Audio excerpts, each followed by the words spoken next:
Okay जी, तो suspension की हम प्रिपरेशन की साइड पर चलते हैं। और प्रिपरेशन स्टार्ट करने से पहले हम थोड़ा सा कंसेप्ट देखेंगे। वेटिंग WETTING वेटिंग या वेटिंग एजेंट के लिए, और उसका क्या कंसेप्ट है उसको हम थोड़ा सा डिस्कस करेंगे। लेकिन सरफेस एरिया का हमें ऑलरेडी मालूम है कि सरफेस एरिया डिपेंड करता है पार्टिकल साइज पे।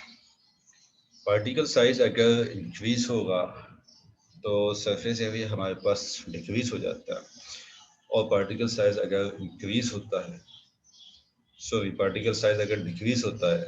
तो सरफेस एरिया जो है वो हमारे पास इंक्रीज हो जाता है। ये सरफेस एरिया जैसे कि हमारे पास सॉल्यूशन बनाने के लिए भी ज़रूरी था, particularly rate of solution formation, जितनी स्पीड से जिस रेट पे सॉल्यूशन बन सकती थी उसके लिए भी इम्पोर्टेंट था। क्योंकि जब पार्टिकल साइज रिड्यूस होगा तो सरफेस एरिया बढ़ने से ज़्यादा पार्टिकल और लिक्विड जो है वो एक दूसरे से कांटेक्ट में आ सकता है। तो ये हमारे पास छोटी सी बात थी पार्टिकल साइज और सरफेस एरिया के। इस स्लाइड में जो पार्टिकल्स के साथ जो ऑरेंज एरिया हमें दिया हुआ है, ये असल में डिपिक्ट कर रहा है सरफेस एरिया को, कि यहाँ पर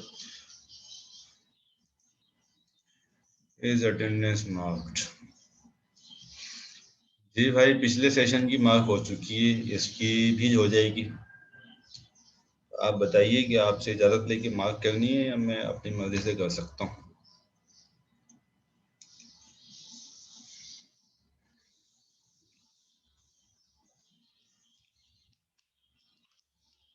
जी जनाब वकील अहमद। जी सर। जी भाई बताइए, क्या ख्याल है आपका अटेंडेंस के बारे में? सर ख्याल नहीं कि असल में मैं लेट क्लास में। अच्छा, लेट क्लास में। कल पिछले की जी तो हो गई थी स्टार्टिंग में ही, अब इसकी देखते हैं कब होती है पिछले जी वाली सर, की। पिछले में था, लास्ट सारी क्लासेस में था, आज थोड़ी नींद आ गई जब तो। अच्छा अच्छा बेटा, अभी क्या अभी इम्प्रूव कर रहे हो या निकाल रहे हो पेपर? क्या जा रहे जी हो? सर, मैं इम्प्रूव कर रहा हूँ।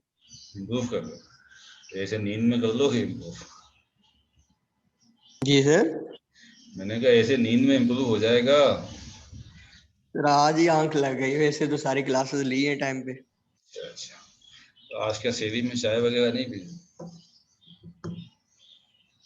पी थी सर, थोड़ी नींद लेट आई ना, जब आंख ज्यादा देर तक लग गई। अच्छा अच्छा, चलिए कोई बात नहीं, जाके रात को थोड़ा धो लें, फ्रेश हो जाए, वजू कर लें, नींद उड़ जाएगी आपकी। जी जी सर, गुड फार्मूला है। चलें ठीक है, तो पार्टिकल साइज रिड्यूस होगा, सरफेस एरिया हमारे पास इंक्रीज हो जाएगा।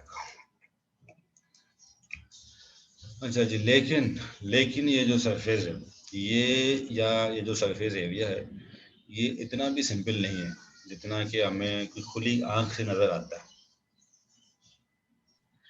यहाँ पे जैसे हमें ये खुली आंख से नजर आ रहा है सरफेस सरफेस इस पार्टिकल की, ये सरफेस असल में इतनी इतनी प्लेन या इतनी सिंपल नहीं होती। बल्कि इन पार्टिकल्स के अंदर, चूंकि हमने पहले भी ये बात की कि ये कोई प्रॉपर कटिंग जो है वो नहीं हुई भी होती बहुत से ज़्यादातर केसेस में पार्टिकल्स के, बल्कि ये पार्टिकल्स जो है वो एक कलेक्शन होता है मॉलिक्यूल्स का, जो कि दो मॉलिक्यूल्स से लेकर और मिलियन बिलियन मॉलिक्यूल्स तक का हो सकता है। इस पार्टिकल में बहुत सारी सर्विसेज भी जो है वो एग्जिस्ट करती हैं, बहुत सारी नेरो लाइनिंग्स, नेरो पाइपिंग्स आप कह लें, या नेरो ट्यूब्स जो है वो एग्जिस्ट कर रही होती हैं इस तरह से, जैसे कि किसी जो है वो माउंटेन का जिस तरह से स्ट्रक्चर होता है कि उसमें कभी कोई बहुत बड़ी सी गार भी बनी हुई होती है, केव भी बनी हुई होती है, राइट। तो इस पार्टिकल को अगर हम इलेक्ट्रॉनिक माइक्रोस्कोप की मदद से देखें तो ये पार्टिकल हमें कुछ इस तरह का नजर आएगा, ये वाला जो है हमारे पास, ठीक। यहाँ पे ये वाला जो पार्टिकल है, ये वाला, अगर हम इसको इलेक्ट्रॉनिक माइक्रोस्कोप से देखें तो ये असल में कुछ इस तरह का पार्टिकल है, जिसकी वजह से जो सरफेस एरिया हम कैलकुलेट करते हैं किसी पार्टिकल का ऐसा नजर आने की वजह से, वो सरफेस एरिया असल में जो है एक्सपोनेंशियली मल्टीप्लाइड होता है। एंड जितना हम कैलकुलेट कर सकते हैं उससे कई गुना ज्यादा ये सरफेस एरिया जो है असल में होता है।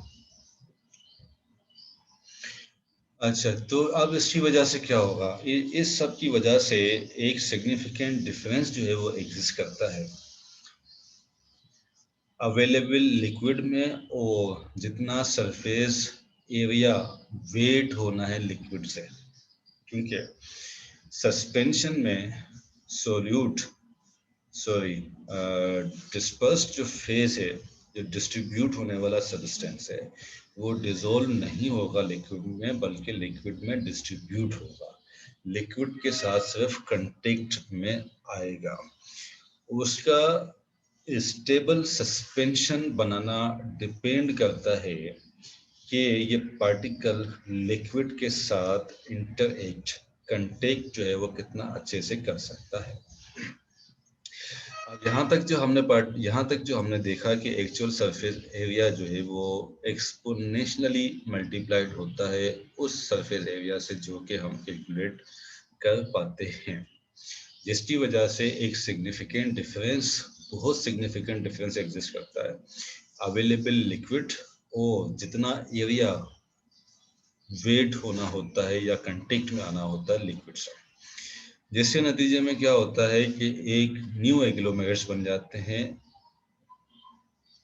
कुछ एग्जिस्टिंग एग्लोमेरेट्स भी ऑलरेडी मौजूद होते हैं।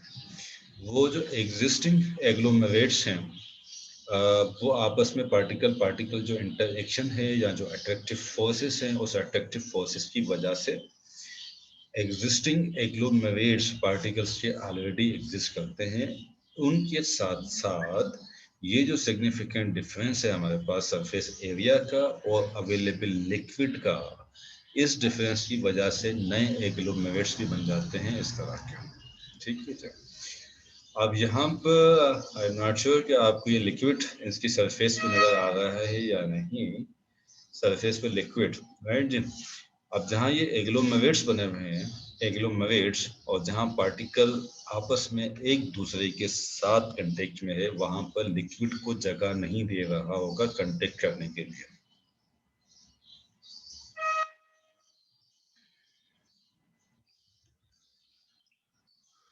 जी, अच्छा जी। मतलब लोग क्लास के 1 घंटे के बाद व्हाट्सएप ग्रुप पे अब ये सोच रहे हैं कि क्लास हमने ज्वाइन करनी है या नहीं करनी। शाबाश है भाई, आप लोगों को, आप लोगों की अजमत को सलाम है।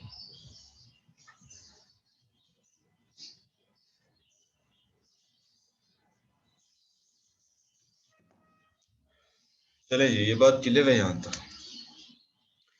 अच्छा, अब यहाँ तक का जो मैकेनिज्म या फिनोमिना जो हमने डिस्कस किया है, इसकी वजह से इसकी वजह से सस्पेंशन को प्रोसेस करने के लिए हमें बहुत ज़्यादा टाइम रिक्वायर्ड होगा, और ये एग्लोमेरेट्स जो कि नए एग्लोमेरेट्स बन जाएंगे, एग्जिस्टिंग एग्लोमेरेट्स के साथ साथ नए एग्लोमेरेट्स भी बनेंगे इस फिनोमिना की वजह से जो हमने यहाँ तक डिस्कस किया है, जिसकी वजह से बहुत ज़्यादा टाइम लगाना पड़ेगा सस्पेंशन बनाने के लिए, बहुत ज़्यादा मैकेनिकल फोर्स लगानी पड़ेगी इन एग्लोमेरेट्स को तोड़ने के लिए या डिस्पर्स्ड फेस को प्रॉपरली डिस्ट्रीब्यूट करने के लिए। जब ये इस तरह से एग्लोमेरेट्स बन रहे होते हैं तो ना सिर्फ ये कि प्रोसेसिंग टाइम ज़्यादा लगता है, बल्कि जो रॉ मटेरियल्स की यूटिलाइजेशन है हमारे पास वो भी इनएफिशिएंट हो जाती है। रॉ मटेरियल्स की वेस्टेज का जो चांसेस है वो बढ़ जाते हैं, और इसके साथ साथ प्रोडक्ट की जो क्वालिटी है वो कंसिस्टेंट नहीं रहती, वो इनकंसिस्टेंट हो जाती है, वेरी कर रही होती है। अगर किसी के पास यहाँ से एक स्पून चला गया तो अलग चीज़ आ गई होगी। ठीक है, अगर किसी के पास ये बड़े वाले एग्लोमेरेट से स्पून चला गया तो अलग चीज़ बन गई होगी, अलग रिजल्ट आ रहा होगा उसको। देखिए ये पिक्चर क्लियर आ रही है आपकी स्क्रीन पे या नहीं?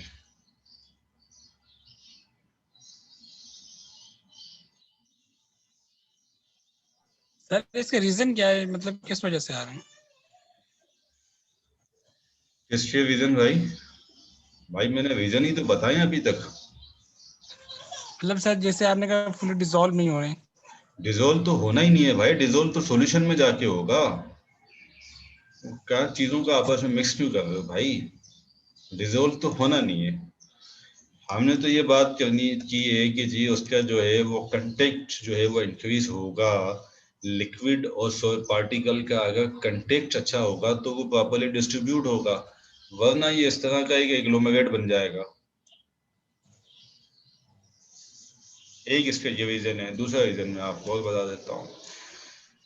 अब यहाँ तक जो हमारे पास पार्टिकल्स के लम्प्स बने हुए होते हैं या जो एग्लोमेरेट्स बने हुए होते हैं, उनको हम मैकेनिकली फोर्स लगा के जो है वो तोड़ते हैं, उनको अलग करते हैं, उनको सेपरेट करते हैं। अगर पार्टिकल्स आपस में एडहियर हुए हैं तो उनको हम एक दूसरे से अलग करते हैं सस्पेंशन बनाने से पहले। अगर ये इसी तरह का जिस फॉर्म में ये स्टार्टिंग में है, जैसा कि यहाँ पर अगर ये इस तरह आप भी सपोज कर लें कि इस तरह के पार्टिकल्स जो है वो अरेंज हुए हुए हैं, ये वाले जो आपको मूवमेंट में नजर आ रहा है, राइट? अगर ये इसी तरह से लिक्विड में चले गए और इनकी एफिनिटी कम हुई लिक्विड से, लिक्विड के साथ जिस लिक्विड में जा रहे हैं, ज्यादातर तो एक्वस में जा रहा होता है, तो एक्वस लिक्विड के साथ अगर इनकी एफिनिटी कम है तो ये इसी तरह का एक गुच्छा बना रह जाएगा लिक्विड के अंदर। अगर हम इनको तोड़ के थोड़ा थोड़ा करके आगे डालें तो ये अच्छे से डिस्ट्रीब्यूट हो सकता है। लेकिन आपने भी लेबोरेटरी में भी और कभी वैसे अपने कोई घर वगैरह में भी बहुत सारी चीज़ें ऐसी देखी होंगी कि अगर आप कोई पाउडर एकदम से उठा के लिक्विड में डाल दें तो वो वैसा का वैसा ही गुच्छा बन के अंदर बैठ जाता है लिक्विड में। उसका रीज़न ये होता है कि उनकी कंटेक्ट या उनकी वेटेबिलिटी जो है वो अच्छी नहीं होती उस लिक्विड के साथ, इसलिए वो एग्लोमेरेट बन जाता है। उसी को हम कह रहे हैं कि वो एग्जिस्टिंग एग्लोमेरेट है, जो कि लिक्विड में जाने से पहले ही एग्जिस्ट करता है। और दूसरा एग्लोमेरेट इस वजह से बन रहा है, दूसरा एग्लोमेरेट इस वजह से बन रहा है कि ये जो एग्जिस्टिंग एग्लोमेरेट था, उन एग्लोमेरेट्स में जो पार्टिकल्स हैं, जो पार्टिकल का सरफेस है वो सरफेस 1000 टाइम्स ज्यादा हो सकता है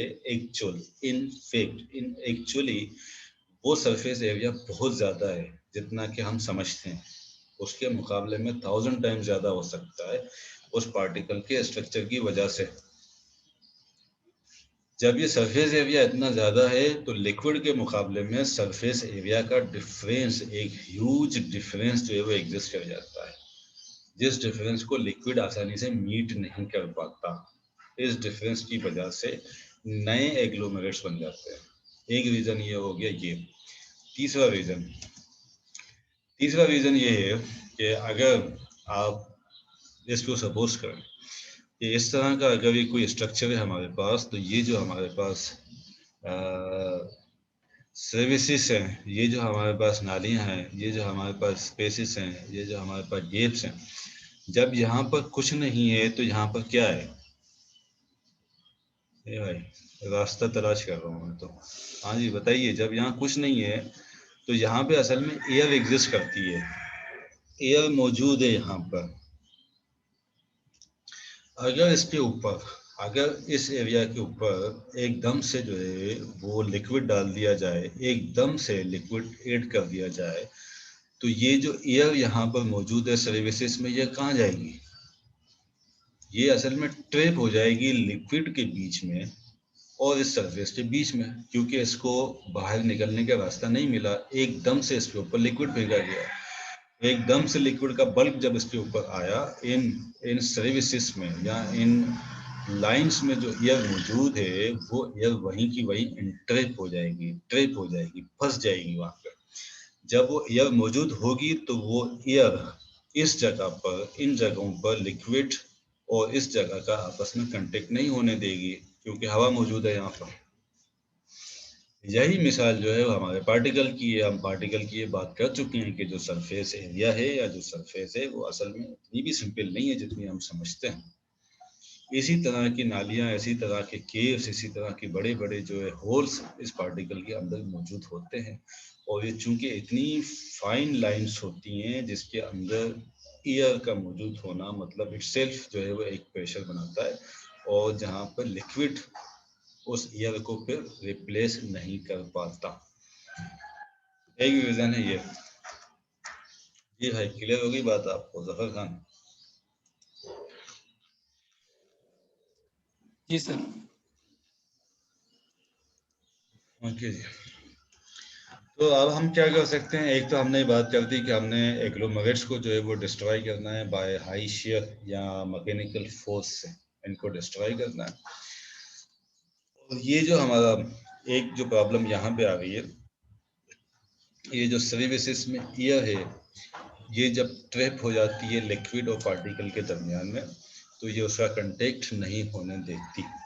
इसके लिए हमारे पास क्या आते हैं, इसके लिए हमारे पास आते हैं वेटिंग एजेंट्स, जैसे कि अल्कोहल, ग्लिसरीन, प्रोपाइलिन ग्लाइकोल और दूसरे हाइग्रोस्कोपिक लिक्विड्स। एक हम इसके लिए वेटिंग एजेंट्स यूज करते हैं, दूसरा इसके साथ साथ हम मजीद आगे जो प्रिपरेशन में भी जाके देखेंगे कि लिक्विड हमने थोड़े थोड़े पोर्शन में ऐड करना होता है कि जो ट्रेप्ड एयर है, जो ट्रेप्ड गैसेस है, उनको बाहर निकलने के लिए जगह मिले, बजाय ये कि हम एक साथ पूरा का पूरा जो लिक्विड है वो ऐड नहीं करते। ठीक है जी। तो जो वेटिंग एजेंट्स हैं जैसे कि अल्कोहल, ग्लिसरीन, प्रोपाइलिन ग्लाइकोल या दूसरे हाइग्रोस्कोपिक लिक्विड्स, वो क्या फंक्शन करते हैं, वो डिस्प्लेस करते हैं air in the surfaces of the particles. जब ये एयर डिस्प्लेस हो जाएगी, उसको जो डिस्प्लेस करते हैं, तो उसका कंटेक्ट पार्टिकल का लिक्विड के साथ इंक्रीज होता है और इस तरह से पार्टिकल ज़्यादा डिस्पर्स हो सकता है। ठीक है जी। और ये वेटिंग एजेंट देन अलाउ करता है, जब ये एयर को डिस्प्लेस करेगा तो डिस्पर्जन मीडियम जो है वो पेनिट्रेट करेगा उस पार्टिकल में या पाउडर में। उस पेनिट्रेशन की वजह से पार्टिकल ज़्यादा अच्छे से फ्लोट करेगा डिस्पर्सिंग मीडियम में। ठीक है जी। अब पेनिट्रेट कहाँ करेगा, पेनिट्रेट यहाँ करेगा ये जो हमारे पास होल्स बनेगा, ये जो हमारे पास इसमें लाइंस बनी हुई, जो पाइप्स बनी हुई है, जो सर्विसेज हमारे पास इसमें बनी हुई है, इनमें वाटर पेनिट्रेट करेगा। वाटर से आई मीन कि जो भी डिस्पर्सिंग फेज है हमारा, वो इसमें पेनिट्रेट करेगा। देन डिस्पर्जन अच्छे से होगी। डिस्पर्जन अच्छे से होगी तो हमें मिलेगा स्टेबल सस्पेंशन इस तरह। राइट जी। अब आ जाइए प्रिपरेशन। तो सस्पेंशन की प्रिपरेशन हमारे पास drug particle plus wetting agent. अगर से हमें रिक्वायर्ड है वेटिंग एजेंट, तो डिपेंड करता है ड्रग के कैरेक्टरिस्टिक्स पे और हमारे डिस्पर्सिंग फेज के कैरेक्टरिस्टिक्स पे। तो अगर ड्रग पार्टिकल की एफिनिटी कम है towards the liquid, towards the dispersing phase, तो हम ऐड करेंगे वेटिंग एजेंट। ड्रग पार्टिकल लेंगे और वेटिंग एजेंट लेंगे, इनको मिक्स करेंगे मोटर एंड पेसल में, या अगर लार्जर स्केल पे, इंडस्ट्रियल स्केल पे हम बात करें तो हम इन्हें मिक्स करेंगे कोलाइडल मिल में। ठीक है जी। इसी मिक्सचर में हम ऐड करेंगे वो डिस्पर्जन मीडियम जिसमें कि हम सोल्यूबल कंपोनेंट्स ऑलरेडी ऐड कर चुके हों। वो चीज़ें जो कि डिस्पर्जन मीडियम यानी कि वाटर में, प्यूरिफाइड वाटर में हमारे पास, जो कि हम देख चुके हैं कि ज़्यादातर सस्पेंशंस में हमारे पास प्यूरिफाइड वाटर ही वेहिकल होता है। इस वेहिकल में जितने भी कंपोनेंट सोल्यूबल हैं, फ्लेवरेंट्स हैं, कलरेंट्स हैं और कोई चीज़ें जो हमें ऐड करनी है, वो डिस्पर्जन मीडियम में हम ऐड करते हैं यहाँ इस स्टेप में। इस स्टेप में हम drug particle plus wetting agent को मिक्स करते हैं मोटर और पेसल में या कोलाइडल मिल में। ठीक है, यानी कि यहाँ पे हम पार्टिकल्स की वेटिंग कर रहे होते हैं। देन ये जो डिस्पर्जन मीडियम जिसमें हमने दूसरी चीज़ें डिजोल्व कर ली हैं, जो कि इसमें सोल्यूबल है इसलिए डिजोल्व हमने कर ली हैं, इसको हमने पोर्शंस में ऐड करना है, थोड़ा थोड़ा करके ऐड करना है। अगर हम 1 लीटर का बना रहे हैं सस्पेंशन, तो हम 500 ml 500 ml 500 ml के पोर्शंस लेके ऐड करेंगे। पहले 500 लेंगे, उसको मिक्स करेंगे, फिर 500 लेंगे, उसको ब्लेंड करेंगे, फिर 500 लेंगे, उसको ब्लेंड करेंगे। अगर 100 लीटर्स की हम सस्पेंशन बना रहे हैं तो हम 10 लीटर्स 15 लीटर्स 8 लीटर्स इस तरह के पोर्शंस बना के उस पर काम कर रहे होंगे। सारा का सारा लिक्विड या डिस्पर्जन मीडियम जो है वो हमारा वो एक साथ ऐड नहीं करेंगे। राइट, तो ये हमने कर दिया। ये करने के बाद जब ये कंप्लीट हो गया हमारे पास डिस्पर्जन मीडियम, तो इसको मजीद जो है वो अच्छे से ब्लेंड करेंगे। ठीक है, फाइनल वॉल्यूम मेकअप करने से पहले इस पॉइंट का मतलब ये है कि जो थोड़ा पोर्शन हम ऐड करेंगे, पोर्शन ऐड करने के बाद थोड़ा सी ब्लेंड करेंगे before adding the subsequent vehicle. दूसरा पोर्शन ऐड करने से पहले अच्छे से उसकी ब्लेंडिंग कर देंगे। ठीक है जी, देन हम करेंगे इसका वॉल्यूम मेकअप। वॉल्यूम मेकअप में हमने ये ख्याल करना है कि जो अगर हम ने किसी ऐसी जगह पे मिक्सिंग की है पाउडर की और वेटिंग एजेंट की कि उस इक्विपमेंट से निकाल के हमने किसी दूसरे इक्विपमेंट में शिफ्ट की है हमारी ड्रग पार्टिकल्स को, ड्रग पार्टिकल्स के साथ और वेटिंग एजेंट के साथ जो हमने मिक्सचर बनाया था उसको कहीं और अगर हमने ट्रांसफ़र किया है, तो जिसमें हमने पहले मिक्सिंग की है उसकी वॉशिंग हमने करनी है डिस्पर्जन मीडियम से। जो डिस्पर्जन मीडियम है हमारा, उससे हमने वॉशिंग करनी है वो। और जो वॉश किया हुआ यानी कि जो डिस्पर्जन मीडियम हमने इक्विपमेंट की वॉशिंग के लिए यूज़ किया है, उसी डिस्पर्जन मीडियम को यानी कि यूज़ किए हुए डिस्पर्जन मीडियम को हमने वॉल्यूम मेकअप के लिए यूटिलाइज करना है। ऐसा हम क्यों करेंगे भाई?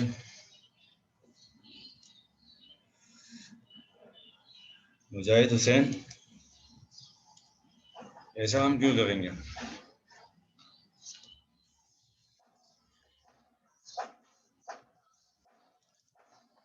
सर ये कंटामिनेशन की वजह से मतलब उसी से करते हैं या कोई और रीजन होता है? ये अटेंडेंस हो गई।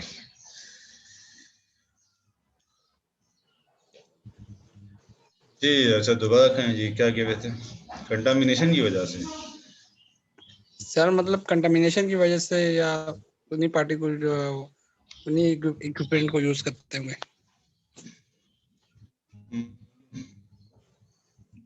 नहीं, कंटामिनेशन का नहीं लेना इससे, कंटामिनेशन का नहीं। और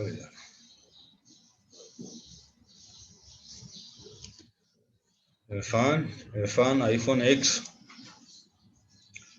इरफान आईफोन एक्स।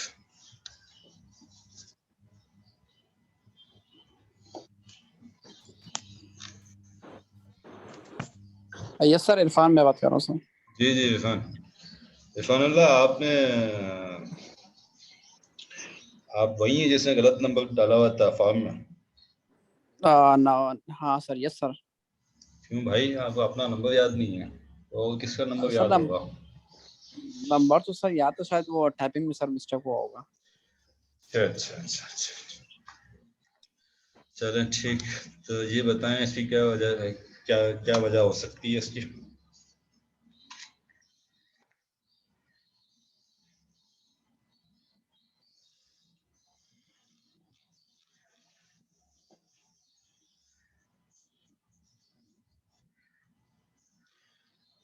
कहाँ चले गए भाई इरफान?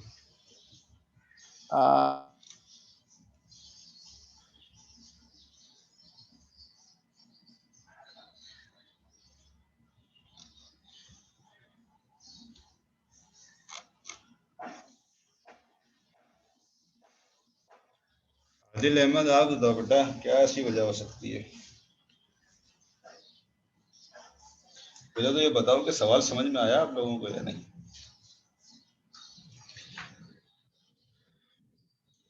सर काइंडली रिपीट करें। भाई देखो, हमने बात ही की थी। कि हमने ड्रग पार्टिकल्स यानी कि ड्रग्स हमारी और वेटिंग एजेंट को हमने मिक्स किया है मोर्टर एंड पेसल में या कोलाइडल मिल में, या इससे भी बड़ा कोई इक्विपमेंट अगर हमारे पास इंडस्ट्री में हो सकता है तो उसमें भी किया होगा। ठीक है। फिर हमने ये कहा कि इस मिक्सचर में जिसको कि हमने मिक्स किया ड्रग पार्टिकल और वेटिंग एजेंट को, ये उम्मन थोड़ा सा होता है। वेटिंग एजेंट बहुत थोड़ा होता है। अगर पूरे फार्मूले को देखा जाए तो ये वेटिंग एजेंट ज़रा कम होता है। कोई मेन जो हमारे पास डिस्पर्जन मीडियम है उसकी क्वांटिटी में यूटिलाइज नहीं हो रहा था, थोड़ा सा होता है। जब हमने इसको मिक्स कर दिया, राइट, अब लेट से कि हमने 1 लीटर की सस्पेंशन बनानी थी एक बीकर में, ठीक है। अब ये जो ड्रग पार्टिकल और वेटिंग एजेंट की जो मिक्सिंग करनी थी वो हमने की है मोर्टर एंड पेसल में, ओके, बीकर में नहीं की। मोर्टर एंड पेसल में मिक्सचर लेके हमने इसको ट्रांसफर किया यहाँ हमारे पास बीकर में, ओके। देन हमने ये कहा कि जो डिस्पर्जन मीडियम में हमने कंपोनेंट्स को, जो सोल्यूबल कंपोनेंट्स हैं उनको, उनकी सॉल्यूशन बना दी डिस्पर्जन मीडियम में। ये डिस्पर्जन मीडियम थोड़ा थोड़ा करके ऐड करना है हमारे पास इस मिक्सचर में वेटिंग एजेंट प्लस ड्रग वाला थोड़ा थोड़ा ऐड करते जाना है और ब्लेंड करते जाना है, ओके। देन जो वॉल्यूम मेकअप है, वॉल्यूम मेकअप के लिए हमें ये करना है कि पहले ये डिस्पर्जन मीडियम से, ये वाला जो डिस्पर्जन मीडियम है इससे वॉश करना है मोर्टर एंड पेसल को। तो यही वाला जिससे हमने वॉश किया है, जो इस्तेमाल किया है, उसी को जमा करके और वॉल्यूम मेकअप के लिए यूज करना है यहाँ हमारे पास इस बीकर में। तो सवाल ये था कि अगर हमारा जो मिक्सचर है ड्रग पार्टिकल और वेटिंग एजेंट को जहां हमने मिक्स किया है, अगर उसको हमने किसी और इक्विपमेंट में ट्रांसफर किया है तो हमें वो इक्विपमेंट मोर्टर एंड पेसल या कोलाइडल मिल जिसमें हमने मिक्सचर बनाया है उस इक्विपमेंट को वॉश भी करना है डिस्पर्जन मीडियम से, और वही लिक्विड जो है वो यूटिलाइज करना है वॉल्यूम मेकअप के लिए। सवाल ये था कि क्यों, क्या रीजन हो सकता है उसका।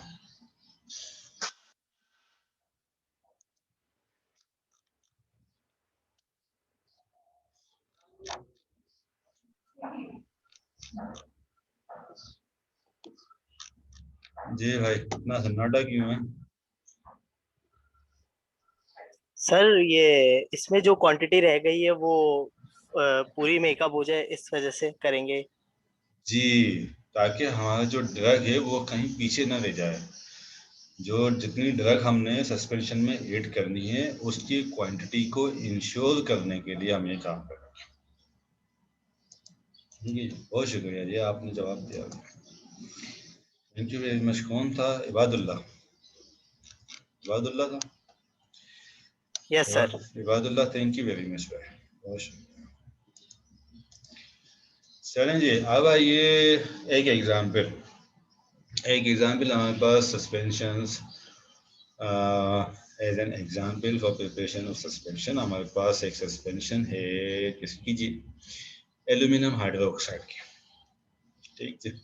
सर यहाँ पर हमने ये बात शायद नहीं लिखी, ये स्टेप देख लिया आपने। जब वॉल्यूम मेकअप हो गया तो उसके बाद हमने इसको पास करना है कोलाइडल मिल से या दूसरे ब्लेंडर से या दूसरे मिक्सिंग डिवाइस से। वॉल्यूम मेकअप करने के बाद भी हमने इसको कोलाइडल मिल से या किसी और ब्लेंडिंग डिवाइस, ब्लेंडिंग इक्विपमेंट से इसको हमने पास करना है। तो फाइनल हमारी बनी हुई सस्पेंशन है। अच्छा जी, देन पैराबीन्स असल में हमारे पास एंटी माइक्रोबियल प्रिजर्वेटिव्स है, राइट जी। तो एंटी माइक्रोबियल प्रिजर्वेटिव्स की नीड डिपेंड करती है कि हमारे पास किस तरह की सस्पेंशन बना रही है। अगर हमें नीड होगी तो हम ऐड करेंगे एंटी माइक्रोबियल प्रिजर्वेटिव्स, अदरवाइज हम ऐड नहीं करेंगे। यहाँ पे जो हमारे पास एग्जाम्पल है उसमें हमारे पास ये हमारे पास फार्मूला है एल्यूमिनियम हाइड्रोक्साइड का, सॉल्वेट और सॉल्यूशन उसमें डल रही है। सिरप है, ग्लिसरीन है, मिथाइल पैराबीन, प्रोपाइल पैराबीन, दोनों एंटी माइक्रोबियल प्रिजर्वेटिव्स हैं। फ्लेवर है जी सफिशिएंट क्वांटिटी के लिए, और प्यूरिफाइड वाटर है इतना कि हम 1000 ml की या 1 लीटर की सस्पेंशन जो है वो बना सकें। तो क्या हमने किया है जी, पहले स्टेप में हमने मिक्सचर है हमारे पास, हीटेड मिक्सचर है सोल्बिटोल सॉल्यूशन का, ग्लिसरीन का, सिरप का and a portion of the water. इस पे ध्यान दीजिए, this is a portion of the water. जो वाटर हमारे पास डिस्पर्जन मीडियम है उसका एक पोर्शन है, सिर्फ पूरा का पूरा वाटर हमने नहीं लिया, थोड़ा सा पोर्शन लिया। उसमें हमने मिक्सचर बनाया है सोल्बिटोल सॉल्यूशन का, ग्लिसरीन का और सिरप का। उस हीटेड पोर्शन में हमने ऐड किया है पैराबिन्स, ये दोनों पैराबिन्स कौन से, मिथाइल पैराबीन और प्रोपाइल पैराबीन, जो कि एंटी माइक्रोबियल प्रिजर्वेटिव्स हैं। ये हमने ऐड किया, देन हमने इसको अलाउ किया कूल डाउन होने के लिए। जब ये कूल डाउन हो गया तो इसमें हमने पहले ऐड किया एल्यूमिनियम हाइड्रोक्साइड। ठीक जी, पहले हमने एल्यूमिनियम हाइड्रोक्साइड ऐड किया, देन जो है वो हमने फ्लेवर ऐड किया और प्यूरिफाइड वाटर डाल दिया जितना कि हमें वॉल्यूम इसका बनाना था उतना था। देन हमने इसको पास आउट किया हैंड होमोजेनाइजर से, होमो मिक्सर से या कोलाइडल मिल से या किसी भी और इंडस्ट्रियल या लेबोरेटरी स्केल ब्लेंडर की मदद से। ये हमारे पास सिंपल एक एग्जाम्पल है सस्पेंशन का, राइट जी। ओके, अब हमें जैसे कि हमने स्टार्टिंग में भी बात की थी कि हमें एक्सटेम्पोरेनियस कंपाउंडिंग की ज़रूरत पड़ती है सस्पेंशन की, पर्टिकुलरली जब हमें एक सॉलिड डोजेज फॉर्म को कन्वर्ट करना होता है सस्पेंशन में। कमर्शियल सस्पेंशंस तो मार्केट में आती ही है, किस वजह से आती हैं वो रीजंस हम स्टार्टिंग में डिस्कस कर चुके हैं कि लिक्विड फॉर्म्स के अपने एडवांटेजेस हैं as compared to solid dosage form. Oral dosage form की अपने बेनिफिट्स हैं, सुपेरियर बेनिफिट्स हैं। तकरीबन तमाम ही जो रूट्स हैं उन रूट्स के मुकाबले में ओरल रूट सबसे बेस्ट रूट है, सिवाय चंद एक कंडीशंस के, राइट। देन हमारे पास जब हम ओरल डोजेज फॉर्म्स की बात करते हैं तो उसमें हमारे पास जो बेस्ट डिलीवरी या डोजेज फॉर्म है हमारे पास वो है लिक्विड्स की, ओके। इसीलिए हमारे पास बहुत सारे कमर्शियल प्रिपरेशंस मार्केट में आती हैं सॉल्यूशंस की फॉर्म में। जो सॉल्यूशंस नहीं बनाई जा सकती जिन ड्रग की, उनकी सस्पेंशन बनाई जाती है। लेकिन उसके बावजूद भी फार्मासिस्ट को ये ज़रूरत पड़ती है कि बहुत सारी प्रोडक्ट्स ऐसी होती हैं जिनकी के लिक्विड डोजेज फॉर्म्स अवेलेबल नहीं होते, उनको कन्वर्ट उसने करना होता है सस्पेंशन में। ठीक जी, कैसे कर सकता है जी, सिंपल सिंपल सिंपल कहा है जी प्रोसीजर। हाँ ठीक है, आपके बुक चैप्टर से ही मैंने ये पैराग्राफ जो है उठा लिया है कि एक्सटेम्पोरेनियस सस्पेंशन में फार्मासिस्ट यूजुअली क्या करता है कि जो कैप्सूल है, कैप्सूल या टेबलेट, कैप्सूल के कंटेंट को खाली करता है मोटर में या टेबलेट को क्रश करता है मोटर में, ओके। देन जो व्हीकल उसने ऐड करना होता है, जो सिलेक्टेड व्हीकल जो भी उसने ऐड करना है उसको स्लोली स्लोली ऐड करता रहता है और मिक्स करता रहता है। ठीक है, स्लोली ऐड करते करते करते मिक्स कर करके एक पेस्ट फॉर्म में जो है वो हमारे पास आ जाती है सस्पेंशन। देन इसको डाइल्यूट कर दिया जाता है प्यूरिफाइड वाटर से जितने वॉल्यूम तक उस सस्पेंशन को लेकर जाना होता है, राइट। व्हीकल कमर्शियली हमारे पास तो शायद ना होती हों, लेकिन दूसरे कंट्रीज में अवेलेबल हैं कमर्शियल प्रोडक्ट के तौर पर व्हीकल्स भी, जिनको यूटिलाइज करते हुए फार्मासिस्ट किसी भी ड्रग सॉलिड डोजेज फॉर्म को कन्वर्ट कर सकता है सस्पेंशन में। अपनी जो उसकी कंपाउंडिंग फार्मेसी है या जो हॉस्पिटल फार्मेसी है उस पर जो डिमांड उसके पास आई है, पेशेंट स्पेसिफिक जो डिमांड आई है उसके पास, उसको मीट करने के लिए। इसमें प्रॉब्लम क्या होती है, इसमें मेन प्रॉब्लम ये होती है कि फार्मासिस्ट को ये पता होना चाहिए कि जो ड्रग टेबलेट से या कैप्सूल से वो कन्वर्ट बनाने जा रहा है, उसका सस्पेंशन बनाने जा रहा है, उसकी स्टेबिलिटी उस लिक्विड में कैसी है एज अ सस्पेंशन, उसकी स्टेबिलिटी किस तरह की है उस लिक्विड में, जिस लिक्विड में फार्मासिस्ट बनाना चाहता है। इसके लिए जो बेहतरीन तरीके हैं वो ये है कि फार्मासिस्ट मैन्युफैक्चरर से कांटेक्ट करता है, जो सॉलिड डोजेज फॉर्म बनाने वाला मैन्युफैक्चरर उससे कंटेक्ट करके और उससे इंफॉर्मेशन हासिल करता है। इसके साथ साथ international journal of pharmaceutical compounding एक ऐसा जर्नल है जिसमें इस तरह की बहुत सारी फार्मूलेशंस जो है वो स्टेबिलिटी डेटा के साथ रिपोर्ट हुई है। तो फार्मासिस्ट वहाँ से भी ये नॉलेज ले सकता है, जो ड्रग उसको रिक्वायर्ड है सस्पेंशन बनाने के लिए उसके हवाले से इंफॉर्मेशन वहाँ से हासिल कर सकता है। फार्मूलेशन भी फार्मासिस्ट को वहाँ से मिल सकती है, प्रोसीजर भी वहाँ से मिल सकता है और स्टेबिलिटी डेटा भी वहाँ से अवेलेबल उसको हो सकता है। ठीक है जी, तो यहाँ तक किसी का सवाल कोई?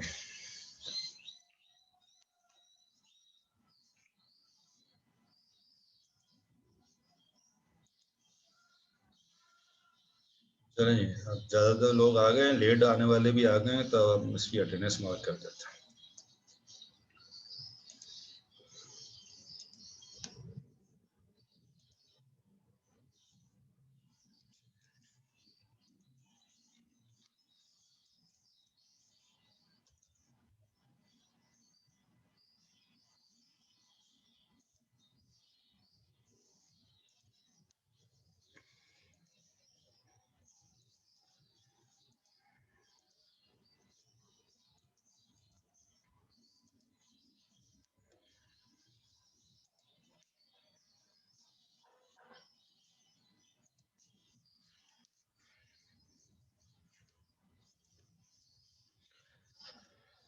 जी जनाब, बताइए, यहाँ तक क्लियर हैं चीज़ें?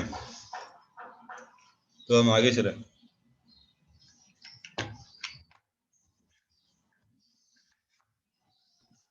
Yes sir. तो जी नेक्स्ट में सर। ये है कि कुछ चीज़ें जो है वो आपके लिए हैं सेल्फ स्टडी के लिए। ठीक है जी, ये खुद से आप पढ़ेंगे। ये चीज़ें ऐसी हैं जिसमें कोई मेरे ख्याल से कोई कोई मुश्किल उसमें साइंस नहीं है, बिल्कुल प्लेन टेस्ट है, सिंपल लैंग्वेज है। आप उसको रीड करेंगे तो आपको बात जो है वो समझ में आ जाएगी आसानी से। उसके बावजूद भी अगर किसी को ये लगता है कि उसको कोई बात नहीं वहाँ से समझ में आई है, तो वो मुझसे कल के सेशन में पहले जो है वो आप उससे मुताबिक सवाल कर सकते हैं। ठीक है जी, उसमें मज़ीद आपकी आसानी के लिए इस तरह से मैंने अंडरलाइन कर दी है चीज़ें आपके लिए। ठीक है जी, फाइल आ गई है आपके पास इस तरह से। ठीक है जी, ये जैसे ग्रीन में जो है वो अंडरलाइन हुई हुई चीज़ें, यही आपने पढ़नी है। जहाँ कहीं भी आपको मैंने सेल्फ स्टडी के लिए ये टास्क दिया है, वही आपने जो है वो पढ़ना है। कहीं पे कम है, कहीं पे ज़्यादा है, जो ज़रूरी चीज़ है वो मैंने अंडरलाइन कर दिया है।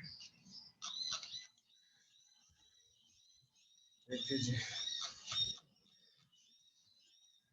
इस तरह से ही अंडरलाइन करके ये आपने जो है वो स्टडी कर लेनी है।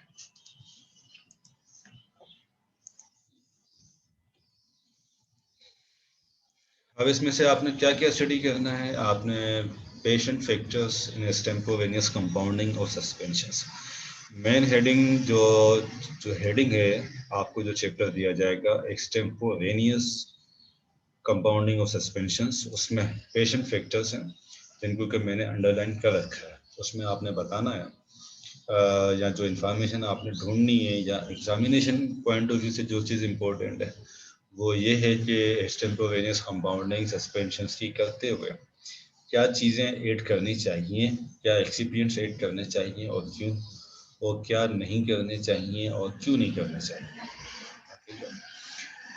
देन एग्जाम्पल्स की तरफ आप जाएंगे। ओरल सस्पेंशंस की एग्जाम्पल्स में 3: antacid oral suspension, antibacterial oral suspension and dry powders for oral suspension.